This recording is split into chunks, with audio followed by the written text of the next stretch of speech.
Since 2020, there's been a reevaluation of the modern workplace in hopes of discovering the overlooked and undervalued parts of our companies that can be revitalized to give us a competitive edge. One of the biggest hurdles that we are all still facing is employee turnover. Quit rates are still extremely high, even as some people are saying that the Great Resignation is over. Now, in March of 2022, 4.5 million Americans quit their jobs, an increase from February 2022. Now, in Canada, there's not the massive number of people leaving the labor force, but there's still a huge number of people leaving one job for another, still creating a huge turnover rate for many, many businesses. So what can be done about all of this? How can a business predict and ideally deter employee turnover? Well, the truth is we need to rethink what is important to employees and what will affect their desire to look for new opportunities. One of the main things that most people assume will have the biggest impact is salary. Pay people more and they'll stay. Well, the truth is that isn't working anymore.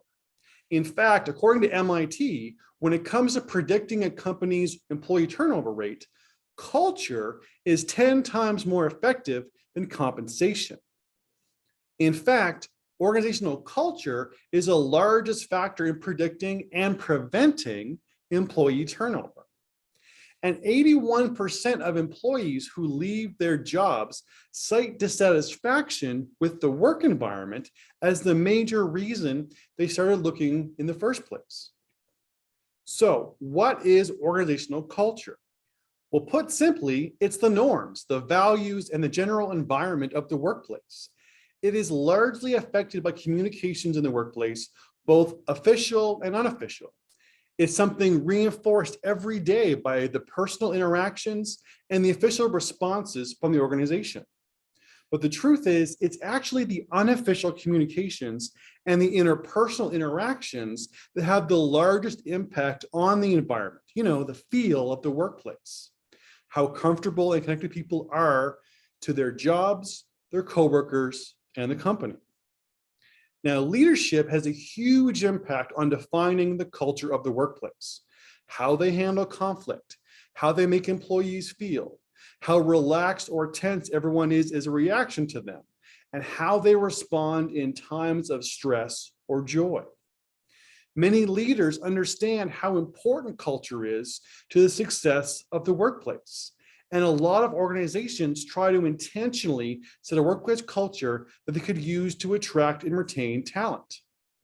However, the common ways that most companies intentionally set a culture are often less effective than most people realize. There are two common mistakes that often happen when an organization's leaders are trying to craft their workplace culture. Mistake number one, deciding on a culture that you want and then trying to force it. This is when a company says, we're going to be a hip and relaxed workplace, a really, chill place to work. Now, as great as that sounds, it's often terribly executed. When the company is trying too hard, they're superficial and they have that awkward dad trying to be cool around his teenager's friends vibe. Very counterproductive.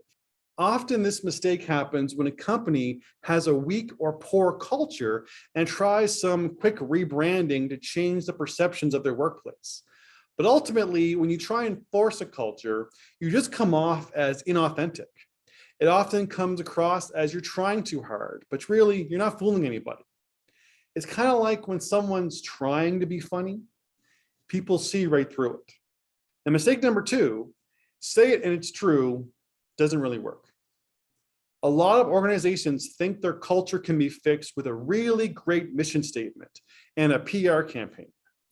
One of the most overused statements that many of us who work with organizations to improve the workplace culture see as a bit of a red flag is when the organization says, we're more like a family than a workplace.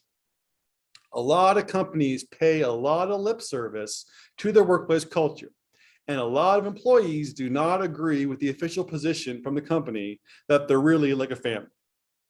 If you really want to know if your employees think your organizational culture is as good as your mission statement says it is, then there's a really simple way to find out. Look at how many of your employees refer people to apply for jobs with you. How many of your new employees were encouraged by existing employees to apply to your company? That's probably the biggest indication that you can have of how your employees feel about the culture of your workplace. Because if you're a great place to work, people will want their family and friends to have it as good at work as they do. But if they're not happy, they'll tell others to keep away. If you're not tracking employee referrals, then you better start. If you want to make sure that you're not making mistakes 1 and 2, then knowing if employees value your workplace culture enough to get their friends and family to work in it is a huge indicator. Okay, so those are 2 big organizational culture mistakes. What are some culture best practices? Well, best practice number 1 is to realize that your culture is what your employees think your culture is.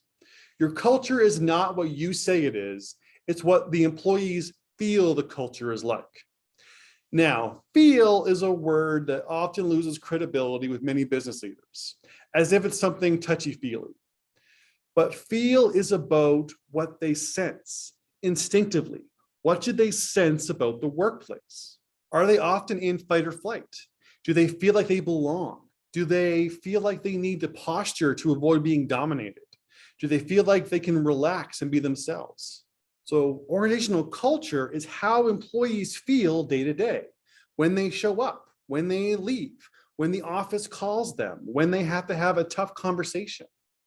How they feel in these situations is really what defines your workplace culture. If you do not realize that, you're never going to create a successful one. Now, best practice number 2 is a culture is built on providing people what they need. Now, a really great tool to build a workplace culture is the workplace culture hierarchy. It's a variation on Maslow's hierarchy of needs, the dominant theory of the psychology of motivation.